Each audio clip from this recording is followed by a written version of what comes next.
Hello students, welcome back to my YouTube channel DS group of education. कैसे हैं आप सब लोग? आशा करती हूँ आप सब लोग अच्छे हैं। स्टूडेंट्स, हमने ऑलरेडी क्लास 9 बायोलॉजी की जो चैप्टर 5 है उसको स्टार्ट किया था पिछले दिन एंड हमने थोड़ा स्टडी किया था। आज हम लोग लास्ट डे जितने तक पढ़े थे उसको ही कंटिन्यूएशन करेंगे।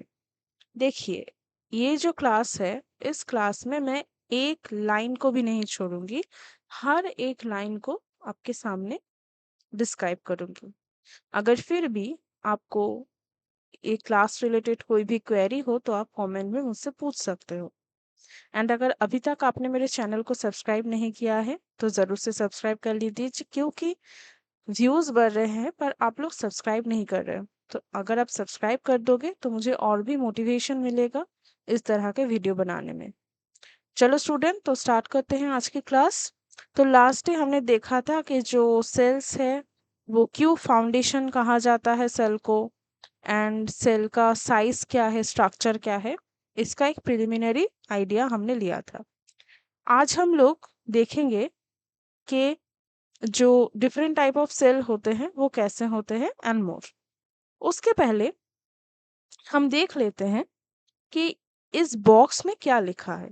मोर टू नो, यहाँ पे लिखा है more to know. Cells were first discovered by Robert Hooke in 1665। ये हमको पता है कि जो रॉबर्ट हुक थे उन्होंने 1665 में सेल को डिस्कवर किया था। ही ऑब्जर्व्ड, उन्होंने देखा था the cells in a cork slice with the help of a primitive microscope.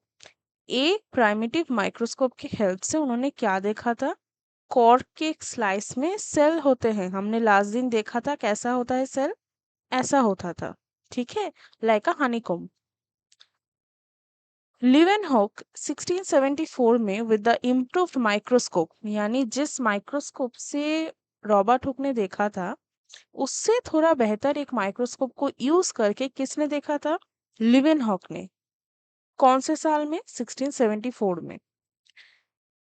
Discovered the free living cells in pond water for the first time. कहाँ की? पॉन्ड वाटर की। इट वॉज रॉबर्ट ब्राउन इन 1831। यानी 1674 के बाद 1831 में किसने? Robert brown ने discover किया क्या? कि nucleus in the cell, cell में क्या होते हैं? न्यूक्लियस होते हैं। Purkinje in 1839 coined the term protoplasm for the fluid substance of the cell। यानी सेल के अंदर जो फ्लूइड लाइक सब्सटेंस होते हैं उसको किसने नाम दिया? प्रोटोप्लाज्म। पार्किंजी ने नाम दिया प्रोटोप्लाज्म। कौन से साल में? 1839 में। The cell theory that all the plants and animals are composed of cells and that the cell is the basic unit of life was presented by two biologists, sedan and screen, in 1839 and 1838। क्या कहा था उन दोनों ने? उन्होंने ये कहा था ये जो लिविंग ऑर्गेनिजम्स है या जो प्लांट्स है, तो प्लांट एंड एनिमल्स में बहुत सारे सेल्स होते हैं। इनका जो बेसिक यूनिट होता है वो सेल होता है। ये सब सेल से बनते हैं।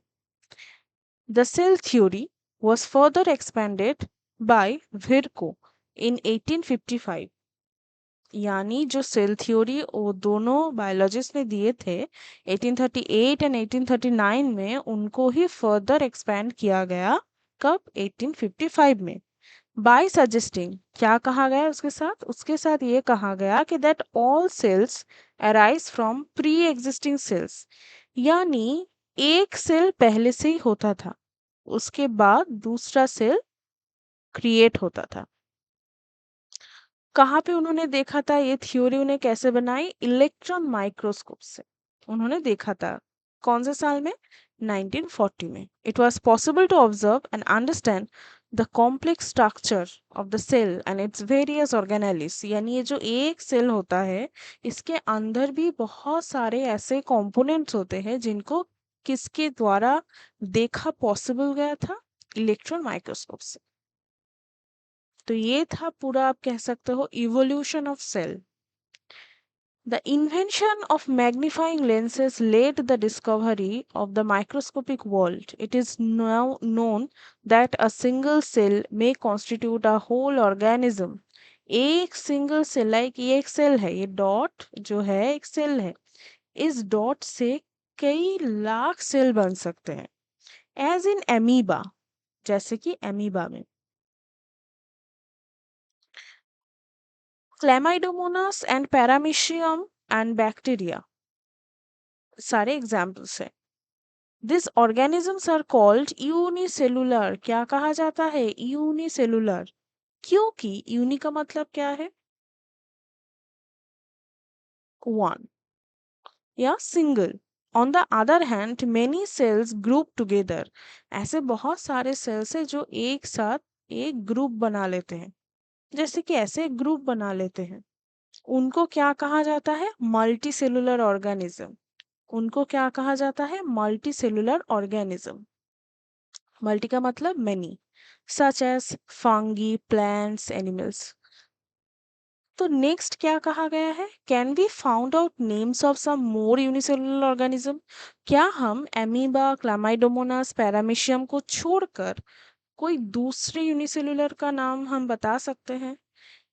अगर हैं, अगर आपको पता है तो आप कमेंट में लिखिए कि मैम ये जो एमीबा, क्लामाइडोमोनास, पैरामीशियम को छोड़ के भी हमने ऐसे दूसरे कई नाम देखे हैं या पढ़े हैं जहाँ पे हमने देखा है कि वो लोग यूनिसेलुलर होते हैं। ठीक है, आप कमेंट में लिख दो। Next, every multicellular organism has come from a single cell. जो मल्टीसेलुलर ऑर्गेनिज्म है वो मल्टीसेलुलर होने से पहले तो एक सिंगल सेल से डिस्कवर होते हैं। पर कैसा होता है ये? Cells divide to produce cells of their own kind. Like ये एक सेल्स है, ये डिवाइड होके उसकी ही तरह एक दूसरा सेल क्रिएट करेगा।